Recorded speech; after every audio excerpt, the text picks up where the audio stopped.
today we are reviewing the DJI Osmo Mobile 2. It's a handheld smartphone gimbal which is compatible with different smartphone models. This Osmo Mobile 2 is lightweight and compact and it makes it very easy to carry around wherever you go. With around 15 hours of battery life, you can use the Osmo Mobile 2 for an entire day without having to charge it. In fact, it can actually charge your phone while you're using it. It has different intelligent shooting functions and captures footage with ease, so let's have a look at the product in more depth. The Osmo Mobile 2 is the company's most polished gimbal for smartphone cameras. It has the potential to make camera stabilizers mainstream with its reasonably cheap price and ease of use. Design is often a challenge between trying to deliver functionality and ease of use, but in this case, I think they may have found a solution. This piece of technology offers modern functionality and creative operation with its various shooting options. It's the sequel to the original DJI Osmo Mobile, which launched with a more expensive price.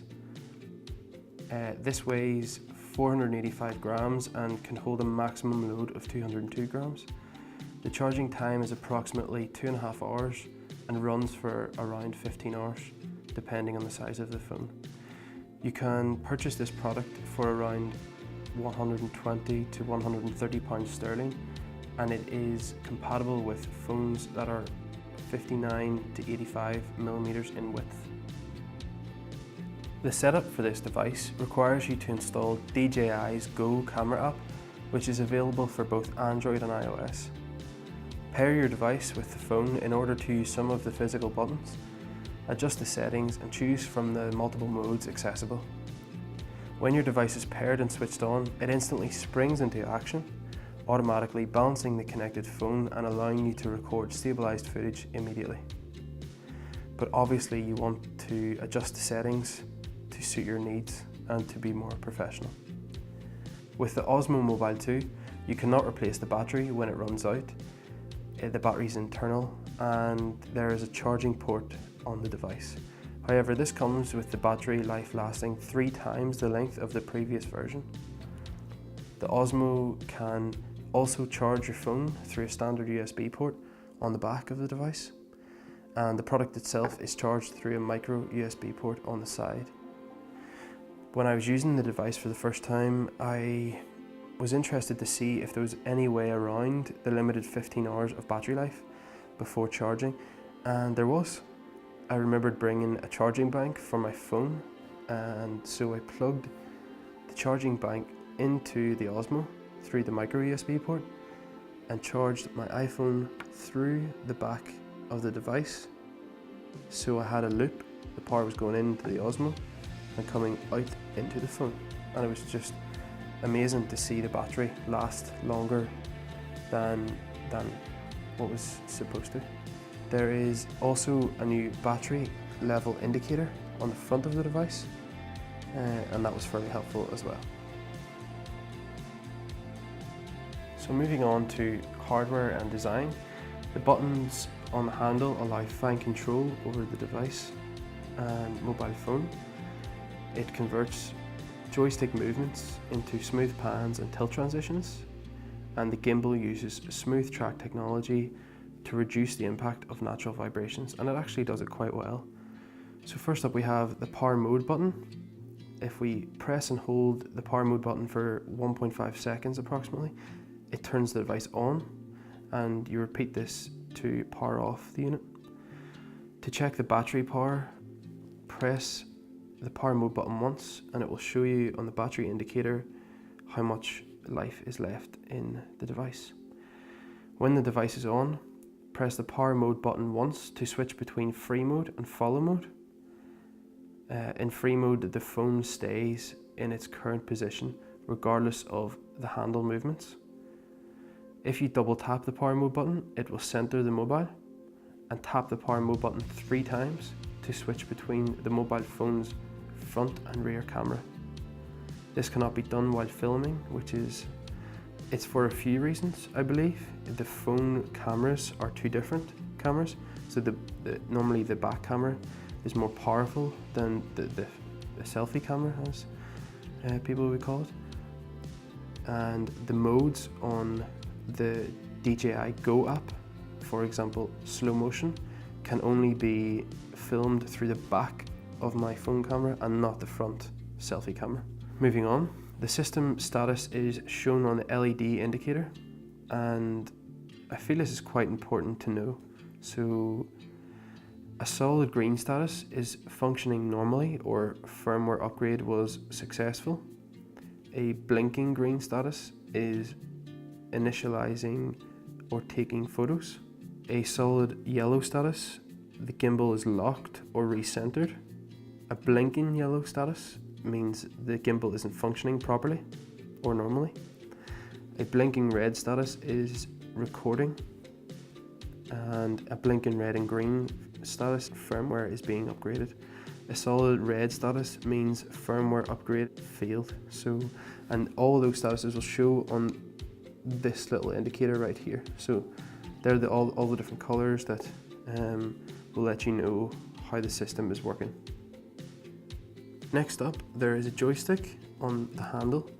The control direction of the joystick can be set in the DJI Go app, and you can invert the standard controls. You move vertically to tilt the mobile phone or horizontally to pan the mobile phone. There's a shutter record button next to the joystick. In video mode, tap once to record and tap again to stop recording. In photo mode, tap once for a regular standard picture, or hold down for a burst shot, which is multiple pictures. And when you let go, that's when the burst will stop. We also have a zoom slider on the side, but using a mobile phone, more often than not, when you zoom, the quality of the picture will suffer, and I wouldn't be too keen to use the zoom slider when filming on a mobile phone, for the simple reason that I would rather have the higher quality. In terms of design on the device, it's made of a high strength material, plastic, nylon, something like that, and it's a lot lighter than its predecessor. And I think it's because it's all plastic mostly. The only metal are the lock nuts on the manual stabilizer and for twisting between the two options, landscape and portrait. And I think DJI has modified the handle to be more appropriate in your hand, which makes it more comfortable for a longer period of time, because I used this the other day for approximately 8 hours and I was fine after using it. It felt great in my hand actually. I had a lot of control over it. The buttons are within reach of my thumb, which is perfect. That's what I need. It's quite a matte finish on it, a bit grippy, and it's rough, but I like it. It gives you more grip in your hand. On the bottom of the device, there's a standard 1/4 inch thread for mounting on tripods and other suitable accessories, and that's perfect, because when you're using the Osmo Mobile 2 for a motion lapse or a time lapse, you don't want to have it in your hand because obviously it's natural for the human body to shake, so you'll always get natural motion from holding it in your hand, unless you're really, really still. But I would recommend for a time lapse or a motion lapse to have it on a tripod or some sort of an accessory to hold it still, and you'll get a far better shot, far better finish to the time lapse or the motion lapse. And I've actually tested this out. You'll see the footage soon in this review, and I'll show you the different ways to use the device and techniques: hyperlapse, time lapse, motion lapse. It has active track in portrait mode now, as well as landscape mode, which is just incredible. You can draw a box around a subject and it will actively track this subject in the shot. So you can also see right here that I have drawn a box around me, and just walking side to side, the camera is actively tracking me in this shot. And you can set in the DJI Go app, you can set how fast or how slow you want the pan to be. So maybe this will help with the active track. If you set it to fast, then it will actively move quicker. To mount the phone in the device, we just open the two sliders which are either side of the phone. On the back we have a lock nut, and this is for turning the phone between portrait and landscape mode.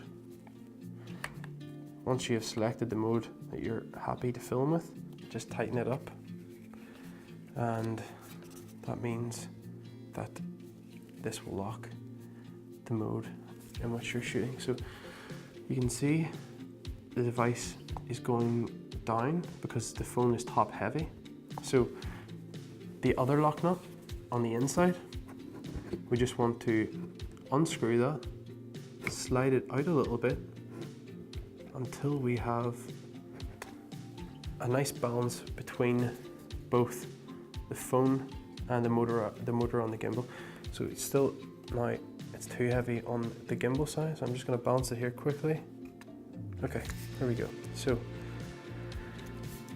you'll now see that the phone is slightly tilted to the side of the motor, but this is fine because it's basically stabilized now. And if we just hold down the power mode button for 1.5 seconds, you will see that the device will just, there we go, the device will stabilize. So when using the device, there's a few different ways you can hold it, and they're quite easy to switch between. It's just simple hand movements. In no particular order, we have the flashlight mode, we have the upright mode, which would be the standard for most users. The device just sits upright, and it also would be the same if this device was mounted on a tripod. From the thread at the bottom, it would be fixed in upright mode. We have underslug mode, and you see when I turn the device, it stabilizes as I turn it to each point. The directional pad is also usable in every mode that you put it in. So you can see that the analog stick that I'm using on the handle, it is letting me pan up and pan down, or left and right. It's just incredible. So a really cool mode, really cool feature. And on the side, we have the portrait mode. So this has jumped straight to a portrait shot. As you can see, the phone's upright. Instead of using the lock nut on the back of the device, just right here, we have the option to just directly turn the device on its side, and you can see that it's completely stabilized in that position.